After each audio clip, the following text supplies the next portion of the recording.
Eu falo muito que eu gosto dessa nacionalidade hifenizada, principalmente quando eu saio fora do Brasil.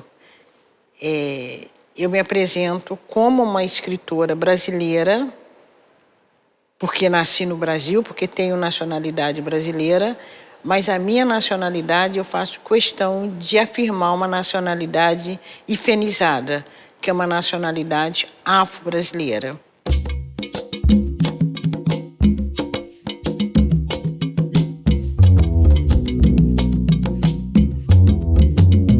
Eu sou Conceição Evaristo, sou mineira, sou professora aposentada pelo município do Rio de Janeiro, sou escritora.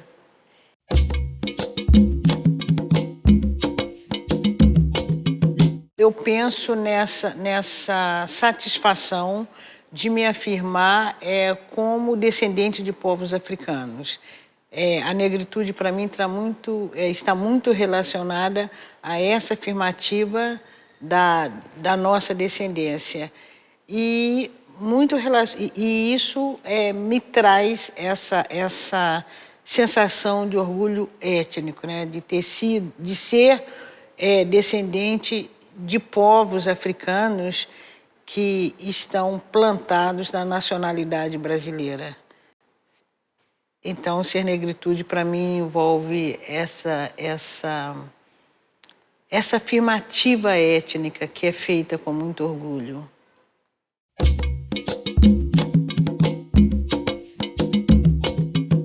Estava presente, embora não tivesse nenhum discurso construído, mas tinha já essa preocupação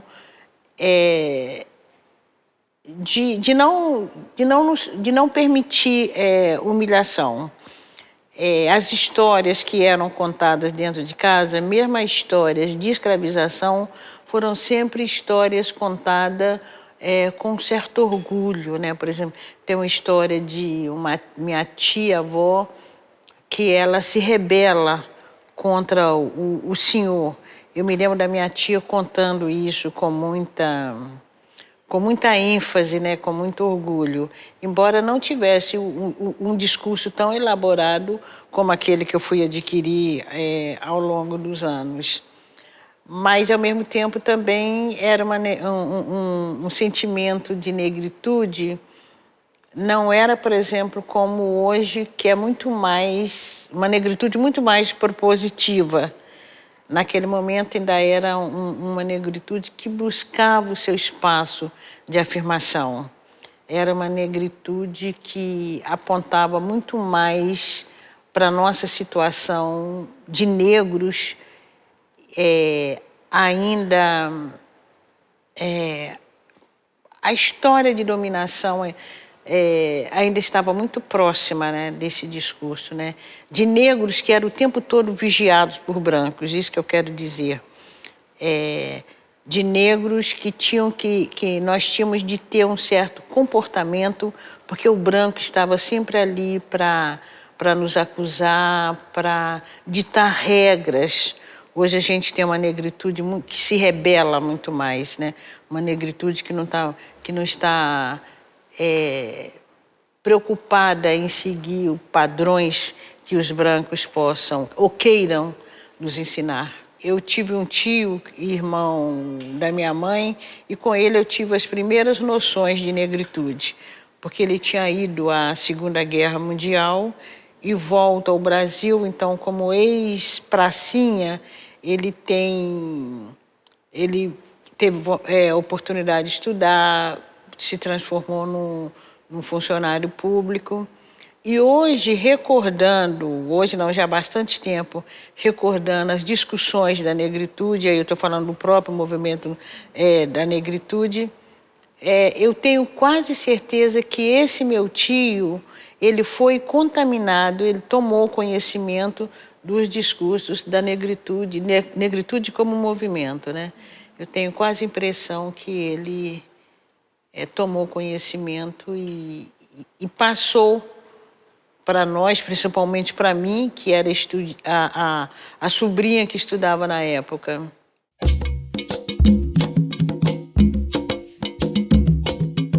Olha, passou muito pela estética, principalmente nos anos finais dos anos 70, princípio dos anos 70, quando 72, 73, eu descubro o movimento da luta pelos direitos civis dos negros americanos, principalmente simbolizada por Angela Davis. Angela Davis marcou muito a minha reflexão. Já naquele momento a gente ouvia falar muito de Miriam Makeba, que naquele momento ela se apresentava como a grande cantora sul-africana. Já tínhamos notícia do apartheid da África do Sul, da Rodésia, do apartheid nos Estados Unidos, mas não tínhamos ainda um discernimento profundo do que era o apartheid brasileiro. A gente sabia do racismo, mas não tinha ainda essa competência até de perceber que o racismo brasileiro era tão cruel como o racismo dos Estados Unidos, como o racismo da África do Sul. Mas é nesse momento que as questões negras, que essa assunção da negritude, ela começa a chamar a atenção, né? Começa a ser pensamento, reflexão, mas ainda de uma maneira que eu diria rasa. Ao longo do tempo é que isso vai se aprofundando, que esse pensamento vai se aprofundando.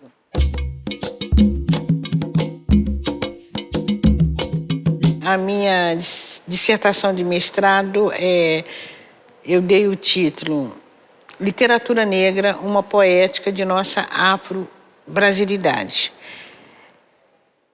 Quando você pensa em identidade negra, para mim, você pensa em uma identidade de povos de origem africana, né? Que essa origem ela vai acontecer ao longo da história. Então, para mim, tem uma correlação, sim. E o que a gente percebe? Ao longo dos séculos, as pessoas que estão aqui no Brasil, que vieram por mais diferentes motivos, elas gostam de relembrar que seus avós, seus bisavós nasceram na Europa, afirmam com todo orgulho que são descendentes ou de alemães, ou de suíços, ou de italianos, e por aí vai. E acho que nós, negros brasileiros, podemos afirmar com todo orgulho que nós somos descendentes de povos africanos. Embora, pela própria crueldade histórica, nós não podemos dizer exatamente de qual povo africano. Por exemplo, eu descendo a minha bisavó, ou a mãe da minha bisavó, isso já estava perdido no tempo. Mas nessa história específica dos negros, que historicamente estão relacionados ao processo de escravização de povos africanos no Brasil, eu acho que isso é um aspecto da negritude que deve ser afirmado. Eu acho que isso ajuda nos construir, inclusive como brasileiros, cada vez mais reivindicar e afirmar que nós estamos na base dessa nação, né? Os povos africanos aqui escravizados construíram essa nação. Então, eu acho que esse é um dos aspectos da negritude e que a gente tem que ligar a nossa afro-brasilidade para não ficar um conceito solto, né? É uma afro-brasilidade que afirma a nossa brasilidade, mas também afirma e reivindica as nossas origens africanas.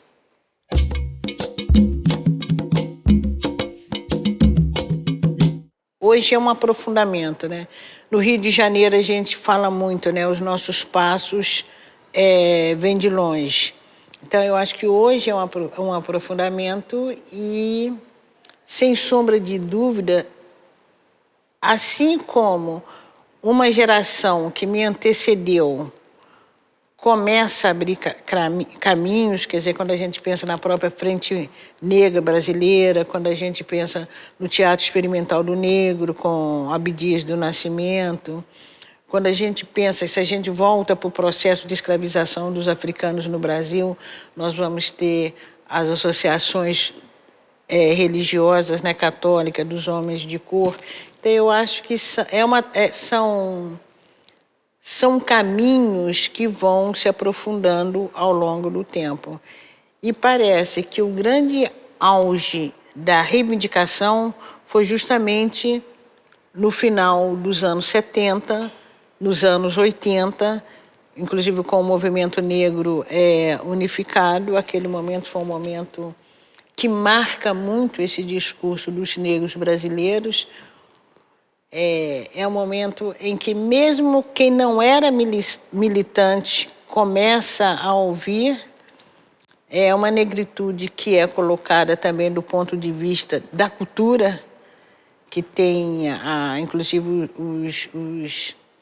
os bailes black, né? Black Sul, no Rio de Janeiro, que vai pegar uma juventude que se politiza ao longo do tempo, através da dança, da música. A estética também vai ter uma importância muito grande. Então, há uma valorização muito grande do cabelo Black Power, sempre influenciada pela postura dos negros americanos. É um momento também que se volta muito o olhar para a África, né? Principalmente para as lutas das ex-colônias portuguesas. Começam a surgir as batas, né? As nossas roupas africanas, coloridas. E mais do que isso, é um momento também que marca um desejo de retomada de nossas origens africanas através dos nomes. Então, poetas como Jamu Minka, Obinae Kibuku, criam pseudônimos africanos, numa de protesto mesmo, de consciência que os africanos, primeira coisa que os nossos antecedentes perderam foram o nome próprio, né? O nome das suas línguas de origem, e são obrigados a assumir os nomes cristãos. Nesse momento também está passando a novela Raízes, do escritor estadunidense, e que Kunta Kinte vira um grande símbolo, né, do sujeito descendente africano que quer recuperar o seu nome. E, naquele momento, o que acontece? A gente começa também a dar nomes africanos para os nossos filhos. Eu tenho uma filha que nasceu em 81 e que se chama Ainá, que é um nome em Yorubá. E várias outras crianças daquela geração, filhos de militante, há essa busca de nomes africanos para os nossos filhos.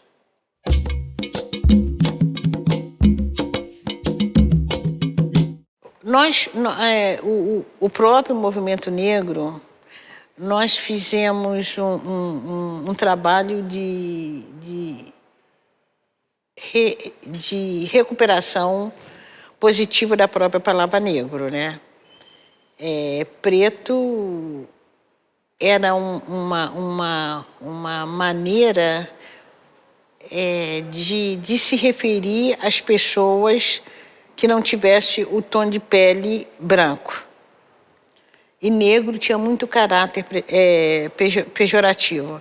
Enquanto a palavra preto passava por um eufemismo, né, ou até um tratamento carinhoso, meu preto, ou preta, e que era, como é que fala,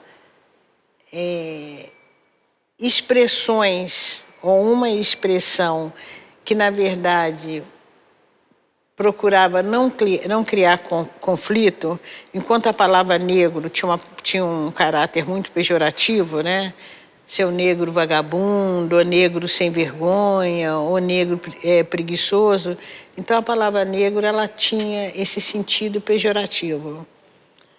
Quando os sujeitos negros começam a se afirmar como negro e reivindicar isso no nível da linguagem, a palavra negra ela vai perdendo esse caráter pejorativo. Por isso que nós nos autoproclamamos como negros. E hoje muitas pessoas que não precisam necessariamente ter o tom de pele como o meu, e a gente usa muito essa expressão negro com o tom de pele mais claro, essas pessoas também se autopronunciam como negras. Um termo que era muito usado e que hoje o negro da cor de pele mais clara, o negro que já tem essa consciência de negritude, ele não quer ser chamado de mulato. Mulato tem já esse tom não só pejorativo, mas um tom que não colabora para a afirmação dessa identidade. Então, a palavra preto ela pode até ser usada assim, mas não é uma palavra que dê conta dessa afirmativa de identidade negra. Não é essa palavra, normalmente não é essa expressão que dá conta dessa afirmativa de identidade negra.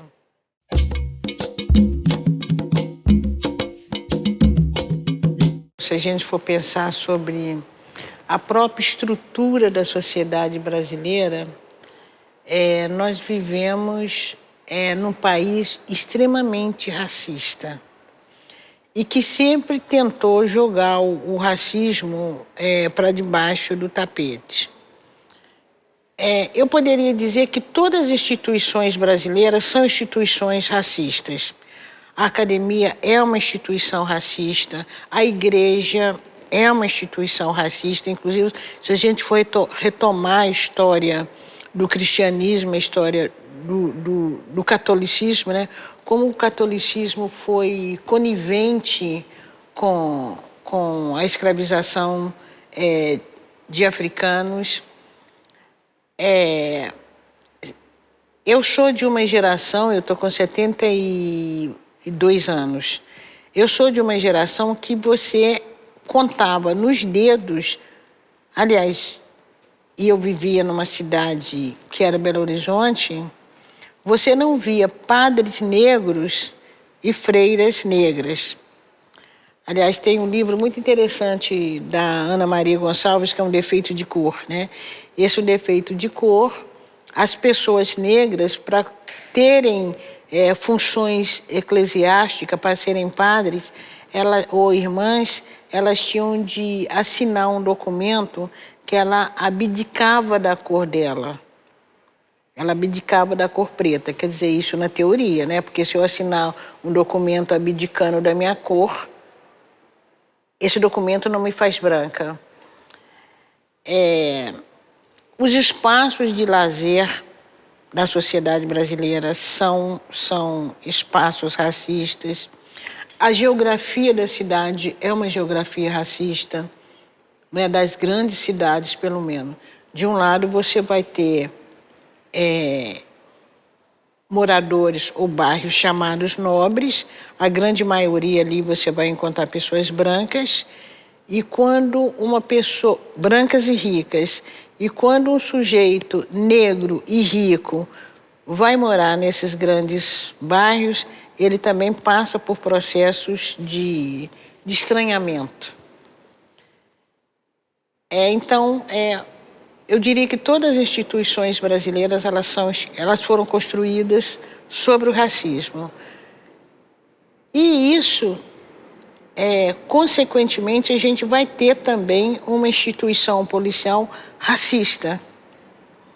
E uma instituição policial que, como todas as instituições brasileiras vão enxergar o sujeito negro como um sujeito perigoso. Hoje a gente tem discutido muito a violência contra a juventude negra brasileira. Qualquer uma mãe